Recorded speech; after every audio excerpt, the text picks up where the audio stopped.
अस्सलाम वालेकुम, welcome to my YouTube channel perfect math class. और आज हम क्लास 8 का चैप्टर 1 का क्वेश्चन नंबर 6 से स्टार्ट करें। क्वेश्चन नंबर 6 में लेट यूनियन यूनिवर्सल सेट दे रहा है, ए बी सी डी दे रहा है और हमें डिफरेंट पार्ट दे रहा है 1 से 10 तक कि यूनियन और इंटरसेक्शन हमें मालूम करना है। चलिए आइए स्टार्ट करें। बी देना था तो हमें ए के नीचे ए सेट दे दिया जिसके एलिमेंट थे 0 2 4 6 8। बीच में हमने यहाँ यूनियन की साइन बना दी और सी सेट के हमें जो भी एलिमेंट दे रहा था 1 2 3 8। यूनियन का मतलब क्या होता है, आपने ऑर्डर में लिखना है, तो आप ऑर्डर में लिख लीजिएगा। 0 0 के बाद आता है 1, फिर आता है 2, फिर आता है 3, फिर आता है 4 5, दोनों में नहीं है, नहीं लिखेंगे। 6 7 नहीं है तो 8, दैट इज योर आंसर।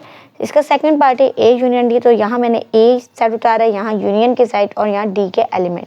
इसे भी आपने सिंपल ऑर्डर कर देना है, तो 0 2 4, अब इसमें 5 है दोनों में, 6 यहाँ 7 है तो 7 ले लीजिएगा, देन 8, ये आपका हो गया। नेक्स्ट पार्ट पे चलते हैं, सी यूनियन डी, तो यहाँ सी के एलिमेंट है और यहाँ डी के। इसे भी आपने ऑर्डर करना है 1 2 3 4 5 6 7 एंड देन 8। नेक्स्ट पार्ट पे चलते हैं। अब ये देखिए यहाँ पे ये एम्प्टी सेट है, इसी तरह बन जाएगा। तो हमारा जब ए यूनियन एम्प्टी सेट निकालते हैं तो हमेशा आंसर ए सेट ही आता है, यानी कि 0 2 4 एंड 6 एंड 8। नेक्स्ट पार्ट पे चलते हैं। अब यहाँ पे दे रहा था मुझे सी सेट, मैंने सी उतार लिया, यहाँ यूनियन के साइड और ये मैंने थोड़ा सा यूनिवर्सल सेट की ये वाली लाइन थिक की, तो यूनिवर्सल सेट थे 0 से 9 तक हमें दिए हुए थे। अब आप इसे ऑर्डर करेंगे तो 0 से 9 तक आपने कर देना है।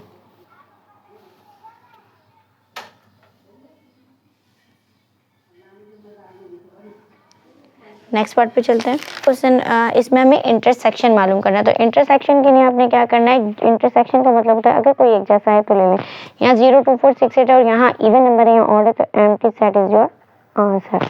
इसमें अब हमें बी इंटरसेक्शन सी निकालना है, तो बी और सी देखें दोनों में क्या एक जैसा है, 3 एक जैसा है, तो इसका आंसर आपका क्या आ जाएगा 3। 1 भी है तो हम 1 भी ले लेंगे, 1 एंड 3। अब सी इंटरसेक्शन डी करना है, तो सी के हैं 1 2 3 8 और इसमें 4 5 6 7, तो इसमें कुछ भी एक जैसा नहीं है तो एम्प्टी सेट। अब बी इंटरसेक्शन डी करना है, कुछ भी नहीं है तो इसका मतलब है कि एम्प्टी सेट आंसर आ जाएगा। अब बी इंटरसेक्शन यूनिवर्सल करना है, तो यूनिवर्सल में देखें 1 3 5 7 और 9, यानी कि बी सेट पूरा निकल आएगा 1 3 5 7 एंड 9। इस तरह क्वेश्चन नंबर 6 से तमाम पार्ट कंप्लीट होते हैं। हम क्वेश्चन नंबर 7 देखते हैं। क्वेश्चन नंबर 7 में भी हमें यूनिवर्सल सेट दे रहा है, ए सेट दे रहा है और ये थोड़ा सा स्पेस करके यहाँ पे बी सेट है। ए कॉम्प्लीमेंट मालूम करना है, बी कॉम्प्लीमेंट का फॉर्मूला होता है यूनिवर्सल माइनस ए, तो ए कॉम्प्लीमेंट बनता है। चलिए आइए, ए कॉम्प्लीमेंट था तो मैंने यहाँ लिख दिया ए कॉम्प्लीमेंट किसके बराबर, यूनिवर्सल माइनस ए। अब यूनिवर्सल के नीचे यूनिवर्सल सेट उतार दीजिएगा, बीच में माइनस के साइन और ए के नीचे का। अब देखिए इसमें से क्या क्या कट जाएगा, 1 2 5 7, 1 2 5 7 आप काट दें, जो यूनिवर्सल में बचेगा दैट इज योर आंसर, यानी कि 3 और 6 एंड 7। इसका नेक्स्ट पार्ट पे चलते हैं और 4 भी इसमें बच रहा है। 3 4 एंड 6 आपका आंसर हो गया।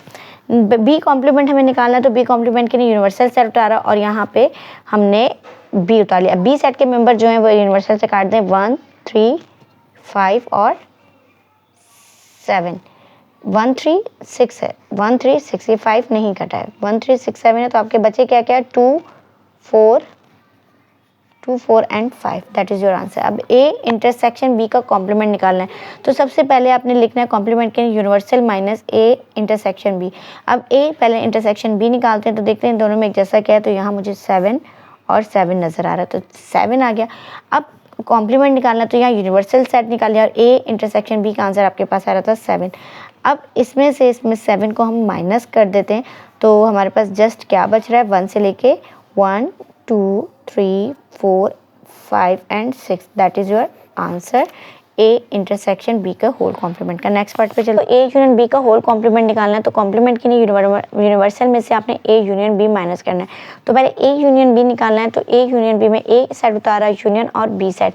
ए यूनियन का मतलब होता है ऑर्डर कर देना, तो 1 2 3 4 दोनों में नहीं है, 5 फिर 6 है एंड देन 7, तो ये आपका यूनिवर्सल का आंसर आ गया, यूनियन ए यूनियन बी का। अब आपने यूनिवर्सल सेट यहाँ उतार लिया है, अब इसमें से माइनस करना है ए यूनियन, तो ए यूनियन भी यहाँ लिख लें, 1 2 3 5 6 7, तो देखें 1 कट गया, 2 कट गया, 3 कट गया, 5 6 7, तो बचा क्या आपके पास, जस्ट 4 इज योर आंसर।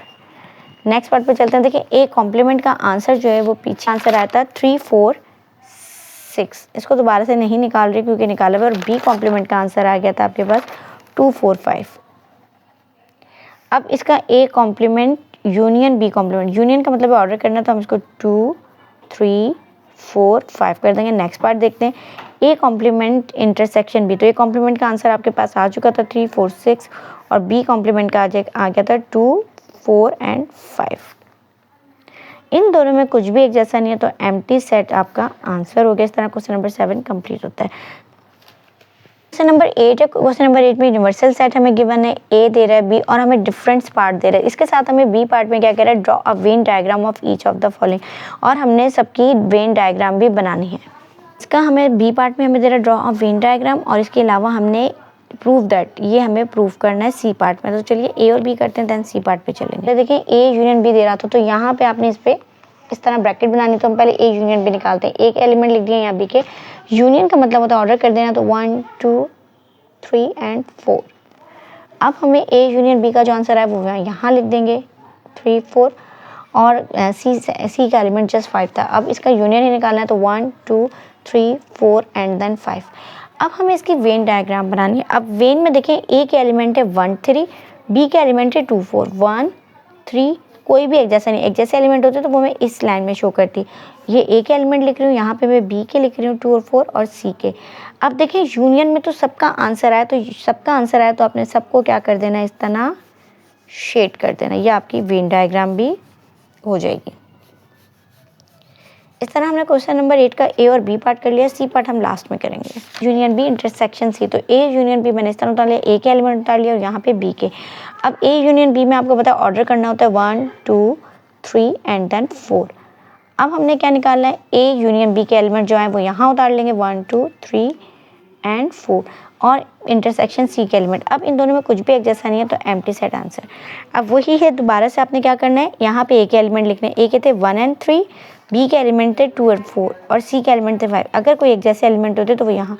अब देखें जो आंसर ए यूनियन बी का आया है, ये वाला आंसर जो आपका आया है, सिर्फ इसे शेड करना है। ठीक है, इसे शेड किस तरह कर लेंगे आप, वहाँ ये और ये वाली लाइन आपकी जस्ट शेड हो जाएगी। अब हम इसके सी पार्ट पे चलते हैं, 3 पार्ट पे। ए इंटरसेक्शन बी निकालना है और यूनियन सी। देखिए ए इंटरसेक्शन बी का मतलब क्या है, कुछ भी एक जैसा नहीं है, तो एम्प्टी सेट आ गया आपका। और अब हमें ए इंटरसेक्शन बी का आंसर हमारा एम्प्टी सेट, और हमें इसका यूनियन निकालना है, तो जस्ट 5। वही बात आ गई, एलिमेंट ए के हमने 1 और 3 यहाँ लिख दिए, बी के हैं 2 और 4, और सी के हैं 5। अब जो आंसर यूनियन से आया था, देखिए यूनियन यहाँ बना हुआ है, तो यूनियन का आंसर है 5। तो यूनियन वाले को आपने जाके जस्ट शेड कर देना है। इस तरह आपको थर्ड पार्ट कंप्लीट होता है। नेक्स्ट पार्ट पे चलते हैं। आपके पास है ए इंटरसेक्शन बी, तो हमने ए के एलिमेंट उतार लिए, बी के इंटरसेक्शन में हमारे पास कुछ भी नहीं है। अब हमारे पास इसमें एम्प्टी सेट था, तो हमारे पास इसका आंसर इन दोनों में दोबारा से कुछ नहीं है, तो हम एम्प्टी सेट ही लिखेंगे। देखिए 1 3 2 4 5। अब देखिए यूनियन में तो कुछ भी नहीं आया, इसमें भी यूनियन नहीं है, इसमें भी यूनियन नहीं है, यहाँ भी यूनियन नहीं, यानी इसका मतलब है ये शेडेड नहीं होगी। नेक्स्ट पार्ट पे चलते हैं। अब देखें A union B intersection C, तो सबसे पहले बी इंटरसेक्शन सी निकालेंगे, तो दोनों के एलिमेंट लिख लिए 2 और 4 5, कुछ भी एक जैसा नहीं है, तो ये आपका पहला आंसर बना। अब हमें A union B intersection C, तो 1 और 3। देखिए इसमें आपका यूनियन यहाँ पे आ रहा है, तो यूनियन को आपने यहाँ पे कलर करना है 1 और 3 का। तो यहाँ पे एलिमेंट लिख देते हैं, ए के 1 3, बी के 2 और 4, और सी के 5। तो हमने जस्ट कलर किसको करना है, 1 एंड 3 को कलर कर देंगे। इस तरह हमारा 4th पार्ट भी कंप्लीट होता है। नेक्स्ट पार्ट पे चलते हैं। हमारे पास क्या है, पहले बी यूनियन सी निकालते हैं। बी यूनियन सी के एलिमेंट लिख दिए, इसको ऑर्डर कर देंगे 2 4 एंड 5। अब हमारे पास ए के एलिमेंट यहाँ लिख दिए, बी के A union B union C के एलिमेंट यहाँ पे उतार लीजिएगा आप 2 4 एंड 5। अब क्या है, इंटरसेक्शन में यहाँ 1 3 है और यहाँ 2 4 5 है, इट्स मीन एम्प्टी सेट आपका आंसर। अब देखते हैं यूनियन का आंसर क्या था, 2 4 एंड 5। देखिए 1 3 ए के एलिमेंट थे, 2 4 बी के थे, और सी के 5। अब यूनियन के आंसर में 2 4 5 आ रहा है, तो इट्स मीन कि आपने 2 4 एंड 5 को शेड करना है। इस तरह क्वेश्चन नंबर 8 का ए और बी पार्ट कंप्लीट होता है। अब हम सी पार्ट की तरफ चलते हैं। हमें 8 के सी पार्ट पे लेफ्ट एंड राइट हैंड दो साइड दे रहे हैं। हम सबसे पहले लेफ्ट हैंड साइड ले लेंगे, ए कॉम्प्लीमेंट, फिर यूनियन बी कॉम्प्लीमेंट। अब हम सबसे पहले इसके लिए हम ए कॉम्प्लीमेंट निकालते हैं। तो ए कॉम्प्लीमेंट निकालने का फॉर्मूला होता है यूनिवर्सल सेट में से आपने माइनस कर देना है ए को। तो देखिए यूनिवर्सल सेट हमें कितना दे रहा था 8 में, 1 से लेके 5 तक काउंटिंग, 1 2 3 4 एंड देन 5, फिर माइनस के साइन, और ए सेट के एलिमेंट 1 एंड 3 थे। तो आपके पास 1 और 3 कट गया, जो यूनिवर्सल में बच रहा है वो आपका ए कॉम्प्लीमेंट का आंसर आ गया। तो ये आपका ए कॉम्प्लीमेंट बन गया। अब हमें क्या निकालना है, बी कॉम्प्लीमेंट निकालना है। तो हम बी कॉम्प्लीमेंट भी निकाल देते हैं, universal minus B set. Universal है 1 2 3 4 5, बीच में कॉमा, और माइनस करना है आपने बी सेट। बी के एलिमेंट थे 2 एंड 4।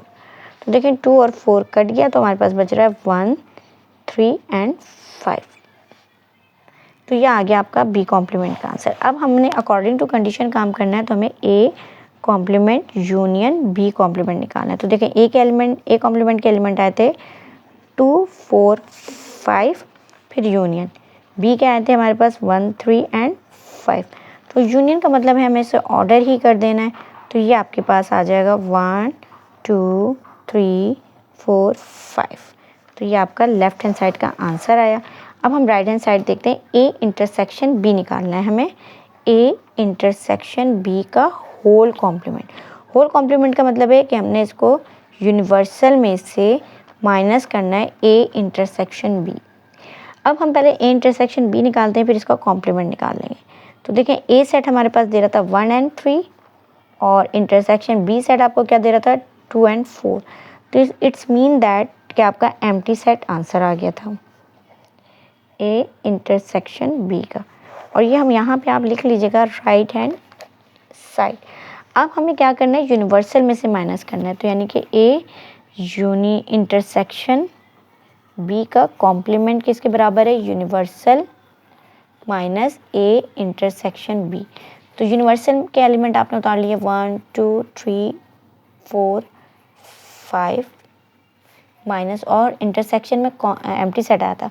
तो देखें कुछ भी नहीं कट रहा, जो भी यूनिवर्सल सेट में बचता है वही आपका आंसर कहलाता है। तो ये आपका आंसर आ गया 1 2 3 4 एंड देन 5। ये आपका राइट है। अब आप मैच कर लें, लेफ्ट हैंड साइड का आंसर आपका भी 1 2 3 4 5, और राइट हैंड साइड का भी आता है 1 2 3 4। It mean left hand side equals to right hand side के। अब हम इसके बी पार्ट पे चलते हैं। बी पार्ट में हमें दे रहा है ए इंटरसेक्शन बी का कॉम्प्लीमेंट इज और बी ए यूनियन बी का होल कॉम्प्लीमेंट। अच्छा देखिए लेफ्ट हैंड साइड हम इसकी ले लेते हैं, ए इंटरसेक्शन बी का कॉम्प्लीमेंट। अब देखिए ए इंटरसेक्शन का आंसर मेरे पास पहले ही हम निकाल चुके थे इसके पार्ट में, तो वो यहाँ लिख देंगे 2 4 एंड 5 इंटरसेक्शन। अब बी सेट है हमारे पास, कितना था, बी का कॉम्प्लीमेंट का आंसर आप कह रहा था 1 3 एंड 5। तो ए इंटरसेक्शन बी का कॉम्प्लीमेंट, देखें इन दोनों में एक जैसा क्या है, ओनली 5 एक जैसा है। तो हम क्या लिख देंगे, दोनों में ये आ गया हमारा लेफ्ट हैंड साइड का आंसर। अब हम राइट हैंड साइड पे जाते हैं। तो राइट हैंड साइड में भी आपको क्या करना है, पहले ए यूनियन बी का होल का कॉम्प्लीमेंट निकालना है। तो आपने पहले universal minus A union B करना है। तो ए यूनियन बी का आंसर निकालते हैं पहले हम। ए यूनियन बी का आंसर क्या है हमारे पास, ए सेट था हमारे पास 1 एंड 3, और बी सेट था हमारे पास, यहाँ पे यूनियन की साइन बनाइएगा, और यहाँ था हमारे पास 2 एंड 4। यूनियन का मतलब क्या होता है, आप इसे ऑर्डर में लिखते हैं 1 2 3 एंड 4। ये आपका ए यूनियन बी का आंसर आ चुका है। अब आपने क्या करना है, यूनिवर्सल में से इसको यानी कि ए यूनियन बी का होल कॉम्प्लीमेंट निकालने के लिए यूनिवर्सल सेट लिखना है माइनस ए यूनियन बी। अब यूनिवर्सल का आपका आंसर था यूनिवर्सल के सेट के एलिमेंट थे 1 2 3 4 एंड 5, और ए यूनियन बी का आंसर आया था 1 2 3 एंड 4। तो ये आपका आंसर बन जाएगा ए यूनियन बी के होल कॉम्प्लीमेंट का। ए यूनियन बी के होल कॉम्प्लीमेंट का आंसर देखें 1 2 3 4 कट गया, जो यूनिवर्सल सेट में बचता है वही आपका आंसर कहलाता है। देखिए ये आपका राइट साइड का आंसर बना 5, और ये आपका बना लेफ्ट साइड का। ये दोनों। इस तरह आप यहाँ लिख दीजिएगा left hand side equals to right hand side. इस तरह क्वेश्चन नंबर 8 का सी पार्ट कंप्लीट होता है। नेक्स्ट क्वेश्चन की तरफ चलते हैं। Number 9 find B. हमें बी की वैल्यू मालूम करनी है। ए दे रहा है, ए के सेट के element intersection A intersection B के एलिमेंट और ए यूनियन बी दे रहा है। तो चलिए आइए इसे स्टार्ट। अब हमारे पास इस सवाल को अटेंड करने के लिए लॉजिक चाहिए। अच्छा, ए सेट के तो एलिमेंट हमें गिवन है, बी के और ए इंटरसेक्शन बी। इंटरसेक्शन का मतलब होता है जो ए में भी था और बी में भी था। ए में तो देखें 6 और 8 था, जो कि यहाँ से मुझे नज़र आ रहा है। इट्स मीन कि बी के एलिमेंट में भी क्या आ जाएगा, 6 और 8। तो पहला मुझे ए बी के एलिमेंट पता चल गए 6 एंड 8, यानी कि जो इंटरसेक्शन के एलिमेंट होंगे वो दोनों में ही होंगे, वो ए में भी मौजूद है और वो बी में भी। अब देखें यूनियन में से बी के एलिमेंट किस तरह पता करेंगे। आप ए वाले तमाम निकाल दें। ए के क्या थे, 2, 4 और 6 थे। यहाँ 8 नहीं है तो नहीं है। अब आपके पास क्या बचा है, जस्ट 5 और 7। तो आप यहाँ लिख दीजिएगा 5 एंड 7। ये आपका आ गया बी के एलिमेंट। और अगर आप बी के एलिमेंट को ऑर्डर करना चाहें नंबरिंग वाइज, तो आप इस तरह नंबरिंग से 5, 6, 7, 8 ऑर्डर कर लीजिएगा। That is your answer. Question number 9 के सेकंड पार्ट पे चलते हैं। तो देखें इसमें भी हमें ए के एलिमेंट दे रहा है 3 एंड 4 और यहाँ ए इंटरसेक्शन बी। देखें बात यही है कि ए के एलिमेंट में भी 3 आ रहा होगा और बी के एलिमेंट में, तो हम बी के एलिमेंट में जाके यहाँ नीचे 3 लिख देते हैं। अब है यूनियन में से आप बी के एलिमेंट निकालते हैं 3 और 4, तो क्या बच रहा है आपके पास 1 एंड 2। अब आप इसको चाहें तो ऑर्डर में नंबरिंग ऑर्डर, यानी कि नंबरिंग होती है 1, 2 और 3 कर दीजिएगा। इस तरह आपका क्वेश्चन नंबर 9 कंप्लीट होता है। क्वेश्चन नंबर 10 देखते हैं। फिल इन द ब्लैंक से इक्वल और नॉट इक्वल। देखें ए यूनियन बी का आंसर हमेशा प्रॉपर्टी होती है बी यूनियन ए के, दैट इज इक्वल। ए में से अगर हम एम्प्टी सेट माइनस करें तो जाहिर सी बात है यूनियन निकालेंगे तो हमारे पास हमेशा ए सेट ही आता है। एम्प्टी में से अगर आप यूनियन निकालेंगे, एम्प्टी और यूनियन निकालेंगे तो ए सेट आंसर होना चाहिए। यहाँ एम्प्टी था तो not equal. A union A निकालेंगे तो that is always equal to A ही होगा, क्योंकि ए में ए के एलिमेंट ही है। अब A union B is equals to B A और A intersection B is equals to B A, तो देन ए क्या होगा, बी के नॉट ए और बी हमेशा कभी भी एक जैसे नहीं होंगे। इस तरह आपके क्वेश्चन नंबर 10 कंप्लीट हुआ। आई होप आपको क्वेश्चन नंबर 6 से 10 अच्छे से समझ में आएंगे। मज़ीद इस तरह की वीडियो देखने के लिए मेरे चैनल को लाइक कीजिए, सब्सक्राइब कीजिए और बेल आइकन प्रेस कीजिए। Thank you so much.